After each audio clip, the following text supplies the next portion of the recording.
I would like to welcome you to today's program, which I am very excited about. I would like to, first of all, offer special thanks to Dr. Joseph Silva, who is our former provost at Clark Atlanta University, for recommending Mr. Kojo Yankah as our speaker for this evening. And I'd also like to give special thanks to Silva and Associates for co-sponsoring this event with the CAU Division of Academic Affairs. Celebrating the 400th anniversary of the arrival of the first slaves in America is not only important, but very timely, given the current political climate we are experiencing. And I look forward to hearing Mr. Yankah and leading the questions and answers following his presentation.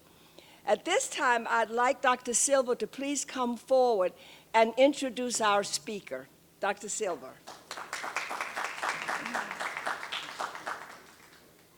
Good afternoon to Provost Bowles and to other administrators and faculty and staff, and most especially to the students who are assembled here.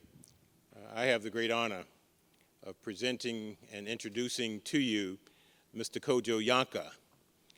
He is the author of From Jamestown to Jamestown, which I think is a very timely literary piece that gives a history as well as some contemporary thoughts on where we are as an African people.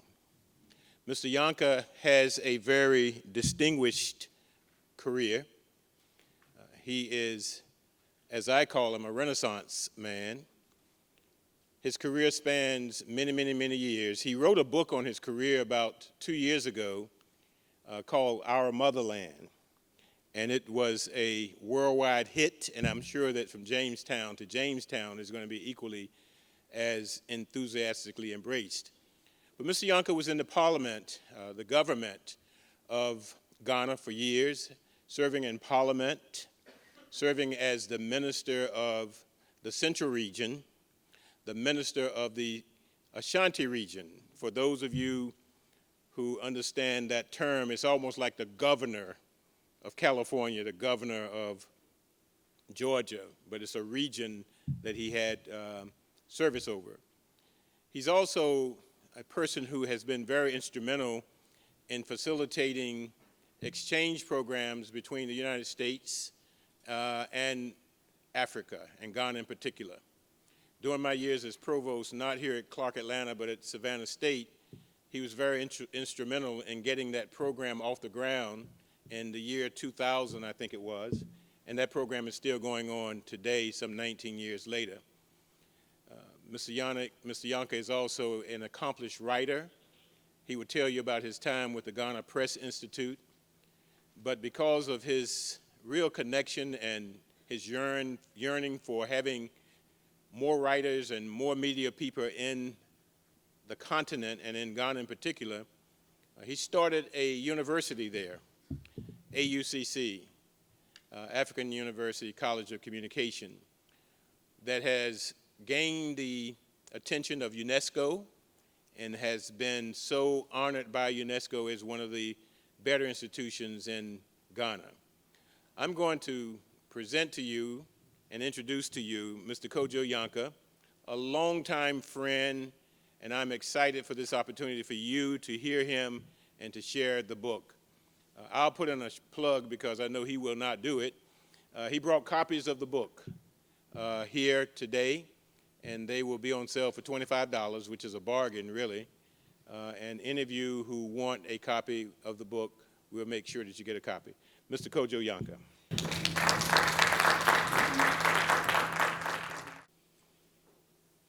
Good afternoon.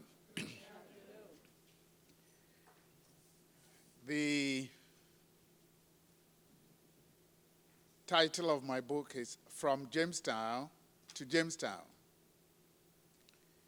This book is dedicated to all children of African descent who are striving to rediscover themselves and build a proud identity for themselves. The subtitle of the book is Letters to an African Child. When I wrote the script, was getting ready for publication, I asked 4 people to read the script and give me their comments. One of those I asked to comment on the book is Dr. Joseph Silva, and I'll tell you what he said about the book.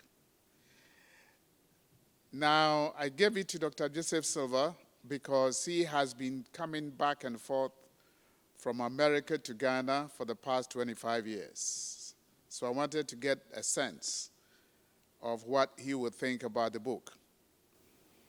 Then I've also asked one Professor Asare Opoku, who is a professor of Africana Studies in Ghana, who has done 12 years teaching in the United States of America and is back in Ghana, also to give me his viewpoint. Then I asked another student who was doing his PhD in Cambridge University in the UK to also read it and give me his viewpoints. And finally, my own daughter, who had graduated from Eastern University in Philly, and now in Penn State, and now studying law at Penn State University, also to give me her opinion. Now, I'll read you a couple of sentences from what they said. One from Dr. Joseph Silva. I don't know, Dr. Silva, whether you remember what you wrote. But he said, amongst other things, that young people of all races are mostly oblivious to the reality of the struggles of African people, historically and contemporarily. They do not know where that there has been a conscious effort to eliminate this history. And they have been deceived in such a way to suggest that the history or their history never existed. Kojo Yankah, in his book, From Jamestown to Jamestown, has chronicled the true history of Africa and the diaspora during a critical period in a manner that will gain the attention of folk across races, across continents, and across generations. That was Dr. Silva.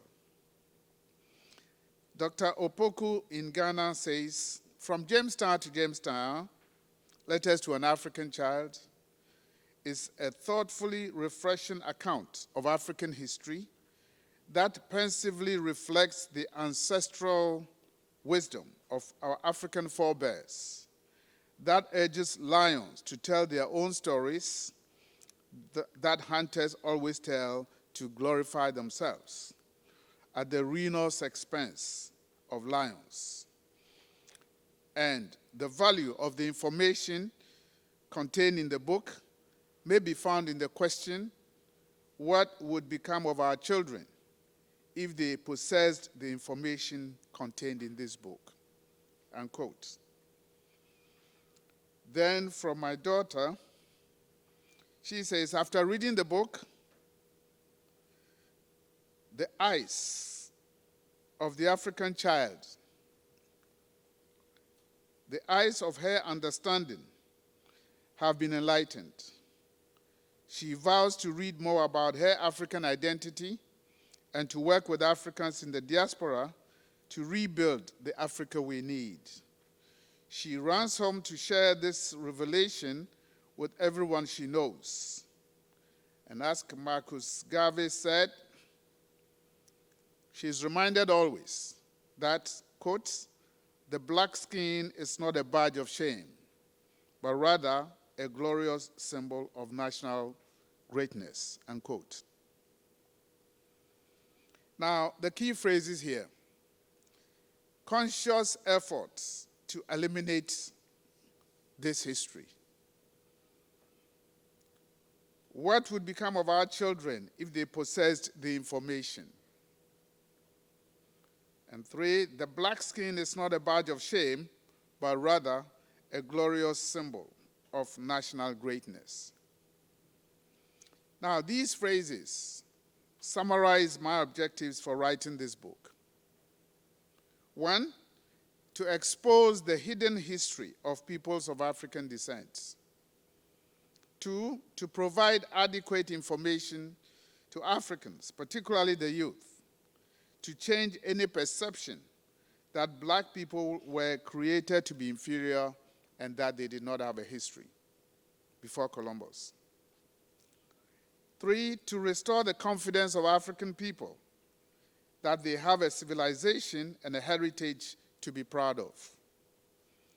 And 4, finally, to bridge the gap of information between the African on the continent and Africans in the diaspora.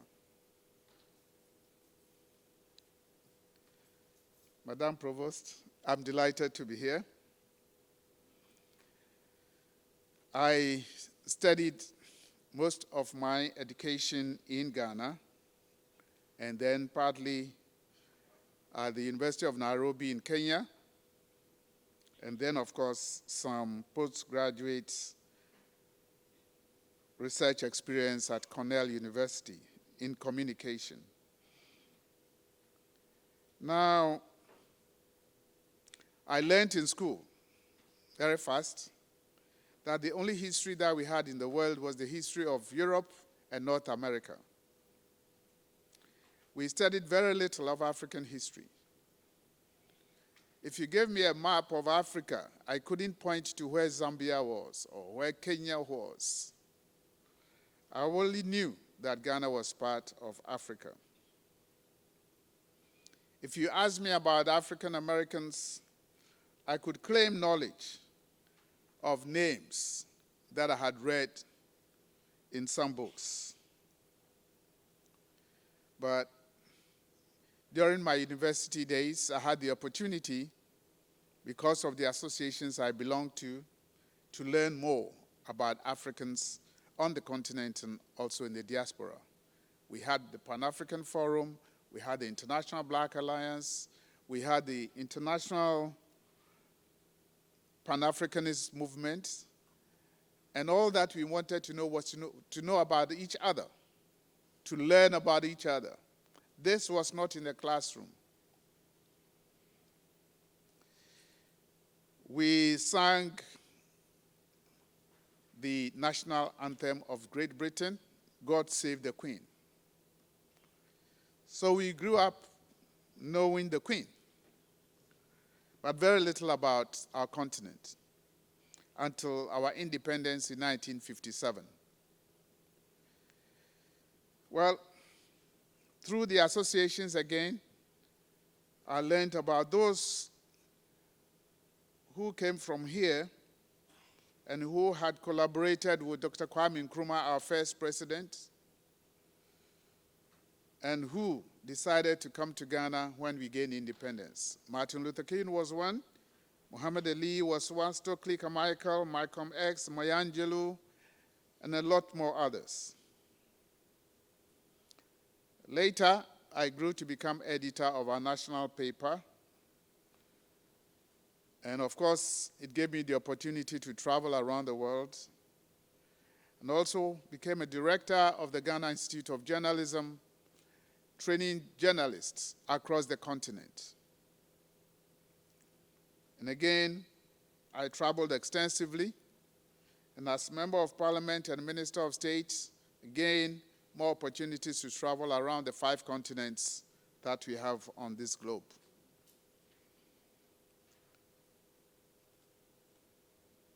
I visited the United States of America a couple of times on international visitor programs, and at some point, I was led to meet a lot more African Americans in various industries.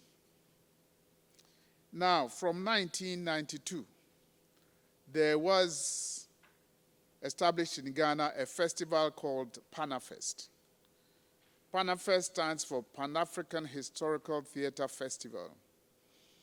It was a festival that was created by a famous Ghanaian playwright and women activist called Efua Sutherland. Efua Sutherland was married to an African-American man called Sutherland. They lived in Ghana for several years before she died. And she was a research fellow at the Institute of African Studies at the University of Ghana.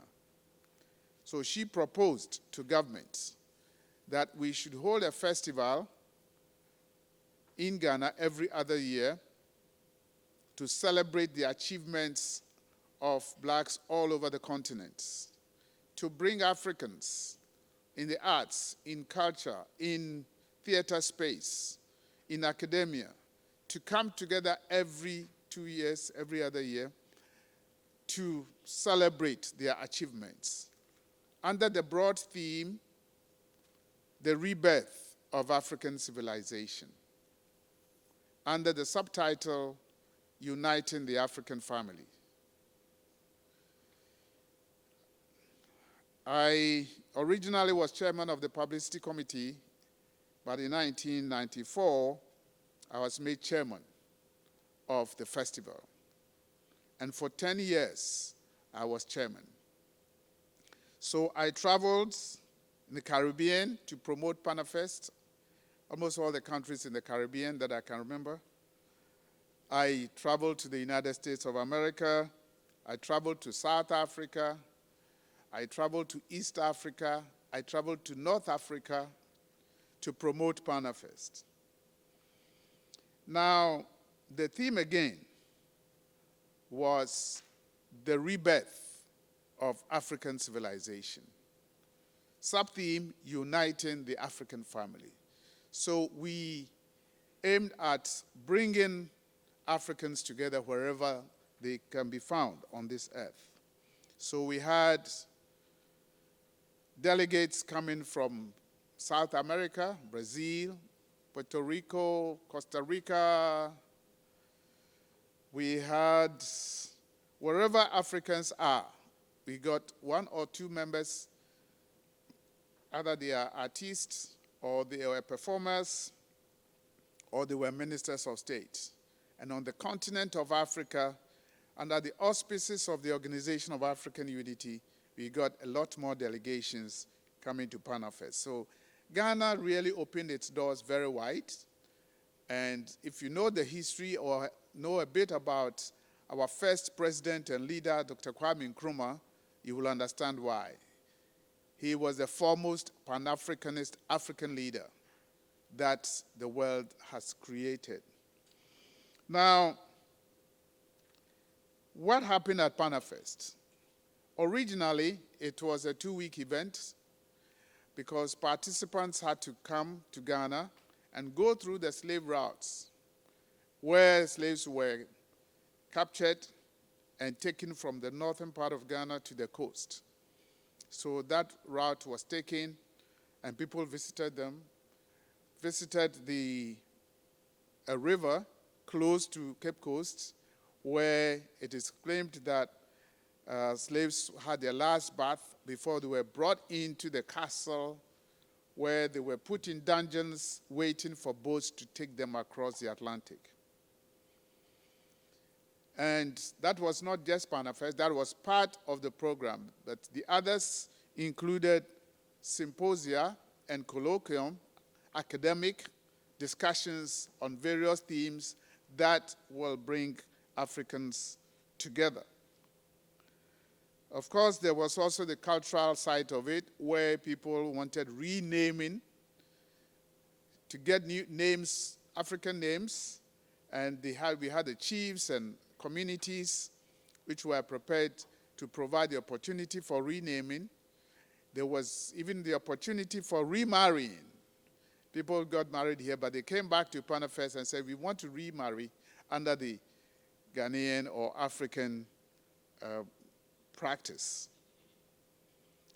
We had women and youth joint activities, and then we had a huge a gathering of chiefs and people, over 5,000 people, where the president and other foreign dignitaries spoke.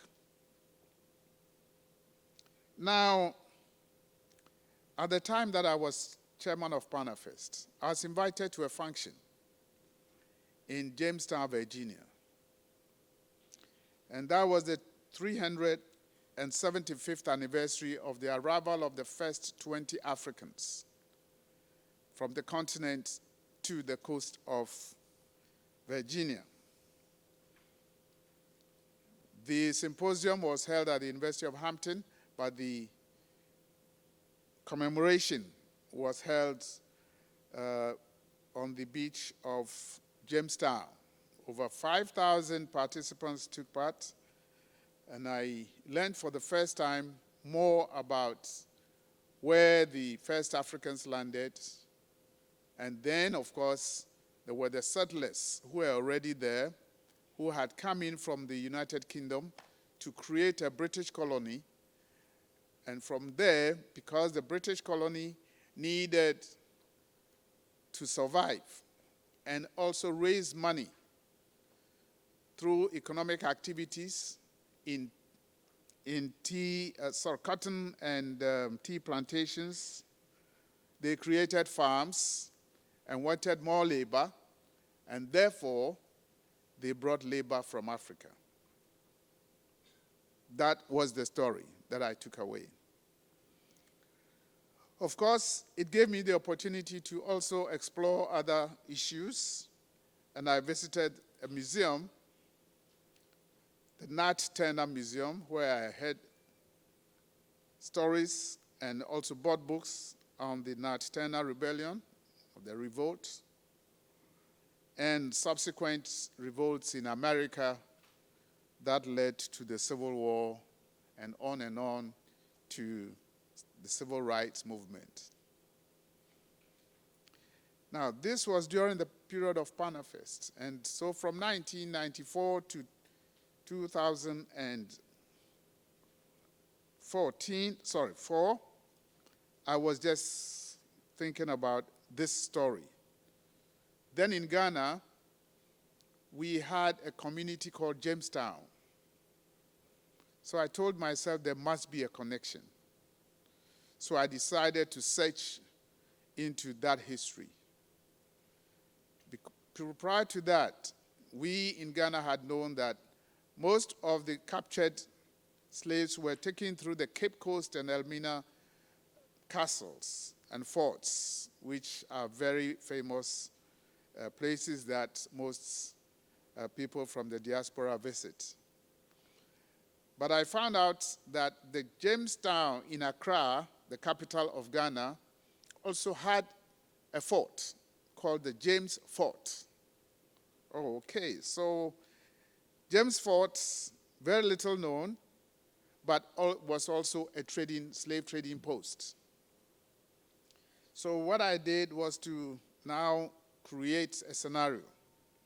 Jamestown, Ghana, or Jamestown, Accra, would represent all the slave trading posts on the west coast of Africa, in Nigeria, in Sierra Leone, in Liberia, in Senegal, in Benin, way down to southwest of Africa, to Angola. In fact, the first 20 that came to America came out of a boat that came out of Angola, Luanda, Angola, in southwest Africa. So I chose Jamestown to represent all the trading forts. The experiences are the same. You go to the forts, they are the same. They had dungeons and the same treatment given to Africans that were captured. So I followed this story. And because PanAfricanism was dealing with the rebirth of African civilization, I also started reading about the ancient African civilization. Yes, indeed, something we had never been taught before. We never knew that Egypt was even part of Africa. We were never told that Ethiopia was part of Africa, but we learned. And of course, I studied some more and researched some more. There is a place in Senegal which is named after Sheikh Anta Diop. Sheikh Anta Diop has one of the biggest research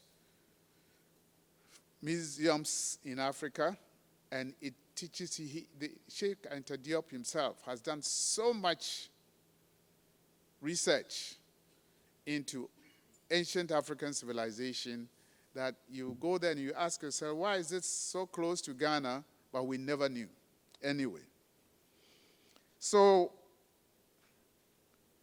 I kept reading about this, and of course, I also got interested in the issue of Pan-Africanism. Pan-Africanism was just a gathering. Pan-Africanism is the idea that we, people of African descent, have to come together. And it didn't start in 1957 when Ghana got independence. It started way back in 1900. Sylvester Williams from the Caribbean and W.B. Du Bois and a host of others that many leaders that some of whom you know, started meeting in 1900. They held meetings in London, had meetings in Paris, had meetings in Brussels, but the last most important was the 1945 conference in Manchester in the United Kingdom. At this particular conference, all these African leaders and people from the diaspora were looking for a strategy to liberate themselves. The one subject matter that was on the agenda all the time was the race question. Because the whole idea was, why would God create people and some people feel they are more superior than others? So the race question was one. Secondly, the colonial question. The colonial question because in 1884, European countries met in Berlin, and with a map drawn by David Livingstone, they decided to cut Africa into pieces, just like cutting pizza.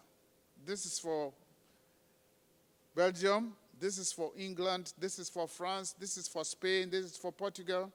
That's why we have Portuguese-speaking Africa, we have Spanish-speaking Africa, we have English-speaking Africa, we have French-speaking Africa. So they divided Africa into pieces. Okay. But I remember very well a statement made by Marcus Garvey. He said, no black man, let him be American, European, West Indian, or African, shall be truly respected until the race as a whole has emancipated itself. Then, of course, later on in 1945,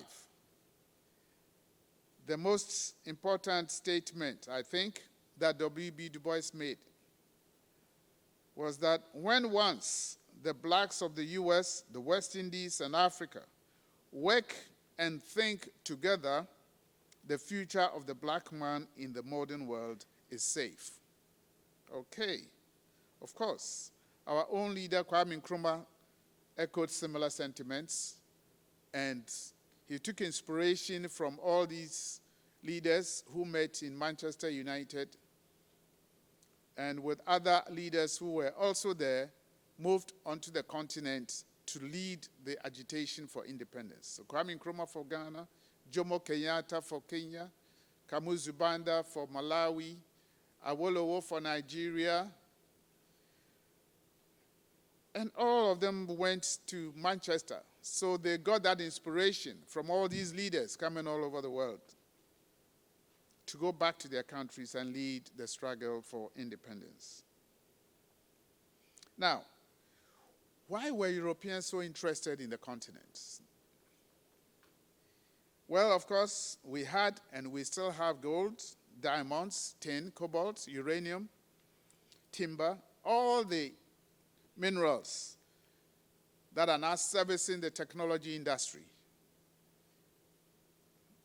are in Africa. They are still there. And I tell you what, if you hear of any civil war in Africa, it is not that Africans want to kill themselves. They are engineered by those who are exploiting those countries. Look on the continent. Anywhere there is a civil war, there are minerals or there is oil. Everywhere. Congo is a typical example, DRC. DRC in 1884 was owned by one person, King Leopold of Belgium. It was owned by him. He said it belonged to him. So when they met at the Berlin conference, he let everybody understand, wait a minute, nobody touches the Congo. It's my property. And they agreed. Similarly, Cecil Rhodes in Southern Africa said the whole of Zimbabwe and Tanzania and Zanzibar belonged to me. That's why he called the place Rhodesia. It belonged to him. I mean, this is a part of Africa that belonged to Europeans, right? And that's why they think Robert Mugabe is a devil. Because he comes to say, listen, we have fought for 13 years in the bush. This is our land. We want our land back. Is that a problem? So now he is portrayed as a devil, and the US and UK and other Europeans shun him and call him a dictator. His crime is to take back his land and give to his people. That is all. Similarly, South Africa comes with all the apartheid, and the apartheid was resting on the point that whites are more superior than black people, and black people have no sense, they are not intelligent. If you read some of the books, you get very angry.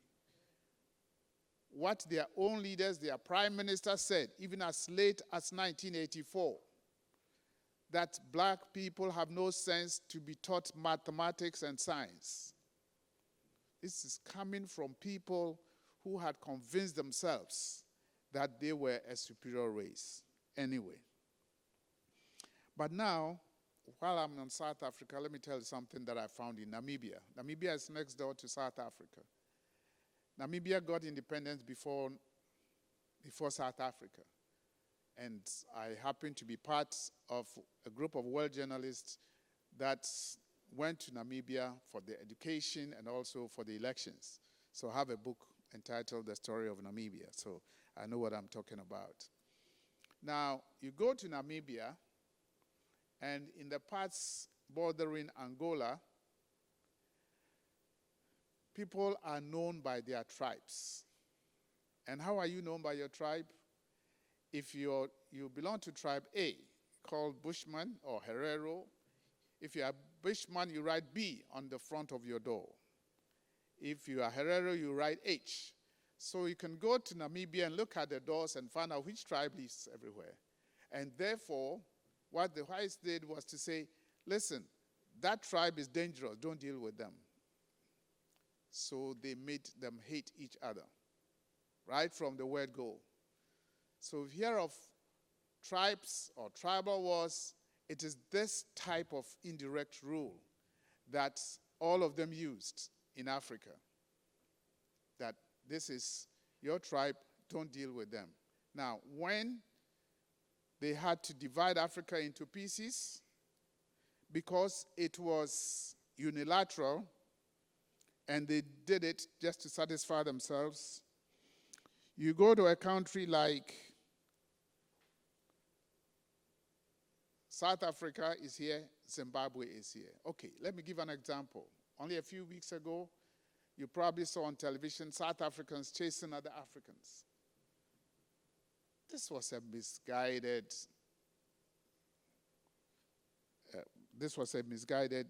thing. Why? Because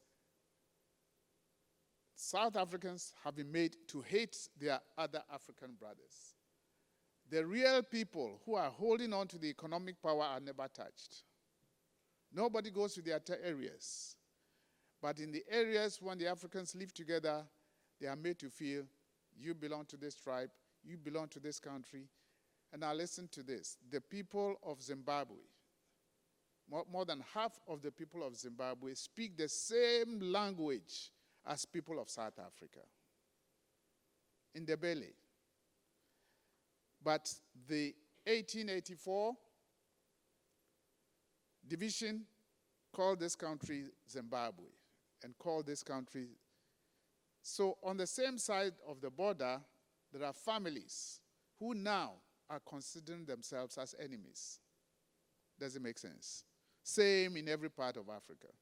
Ghana has a border with Togo. Ghanaians in Ghana, Togo, and Benin. There's a common language across that side. They were also divided into small countries. So now you hear of a border fight between Ghanaians and Togolese. It does not make sense. Similarly, Côte d'Ivoire is on the west of Ghana. The people of Côte d'Ivoire and the people in the western side of Ghana speak the same language. And yet, occasionally, you hear of border scuffles. So these are artificial creations, right? Okay, so here we are with the continent that is divided into bits and pieces. Let me read just a few parts of this book. Page 139 tells you about something interesting, talking about the division of Africa. Now, in East Africa, the Maasai were split between Kenya, 62%, and Tanzania, 38%. The same people split into two. Part of you belong to Kenya, part of you belong to Tanzania. The Akan people of Ghana were divided between Ghana, 58%, and Côte d'Ivoire, 42%. Mozambique was forced to share the one tribe called the Chiwa tribe with Malawi. So they are divided between Mozambique and Malawi, same people, but divided into different countries. We have the Malinkes, or in some books they call them the Mandinkas, also spread across Gambia, Guinea, Sierra Leone, Liberia, Burkina Faso, and other parts of West Africa. Same people, same languages, but they were divided into pieces. Now, there is a book written by Stelios Michalopoulos and Elias Papagiannou. These are Greek scholars. And they observe adequately that civil conflict is concentrated in the historical homeland of partitioned ethnicities. And when you find them fighting, they are fighting over the same resources they all own, but they have been divided into countries. There's a country that I'm sure you know about. You see a lot of them, Somalia. All the problems in Somalia come from the same family. Different lines of the family fighting amongst each other. Why? Because of the fishery resources that Somalia, anytime they are fighting, somebody is shipping the fish out of Somalia. It's the whole continent. That's what happens. Okay. So this is what made one of our leaders, Jomo Kenyatta, wrote in a book, Facing Mount Kenya, and I quote, "When the missionaries arrived, the Africans had the land, and the missionaries had the Bible. They taught how to pray with our eyes closed. When we opened them, they had the land, and we had the Bible." Now, African countries got wise after the Manchester Conference and decided on strengthening the path to unity. And that's why Kwame Nkrumah led the independence in Ghana, Jomo Kenyatta in Kenya, and others. So Pan-Africanism grew. Now the leaders in the diaspora were busy with civil rights campaigns in America, and so we also got busy with struggling for independence in Ghana. You learn from this book that it was not easy, but with the collaboration of the leaders on this side, our leaders on the continent also got more empowered.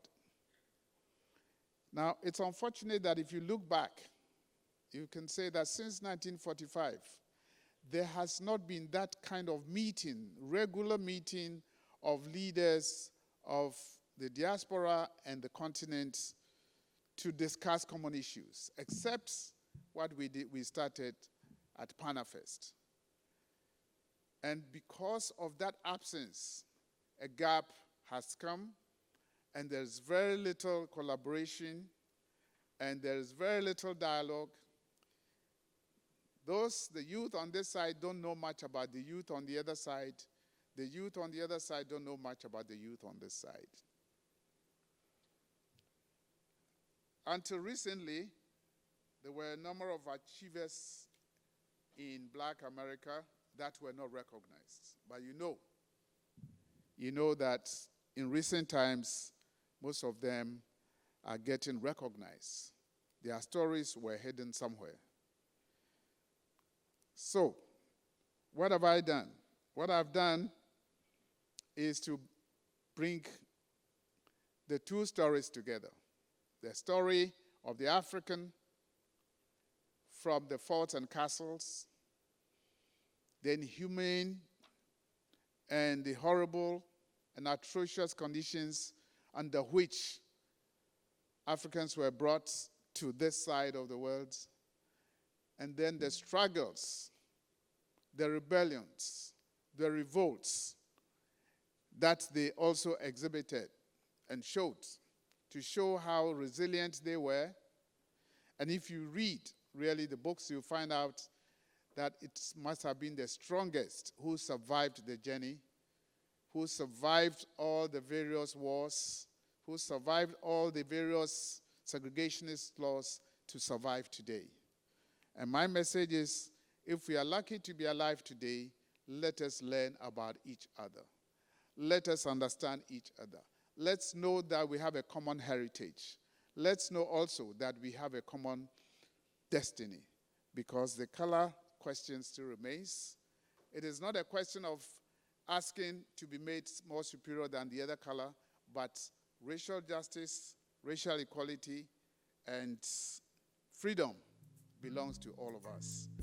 The journey from Jamestown in Africa to Jamestown, Virginia is captured in this book. I thank you.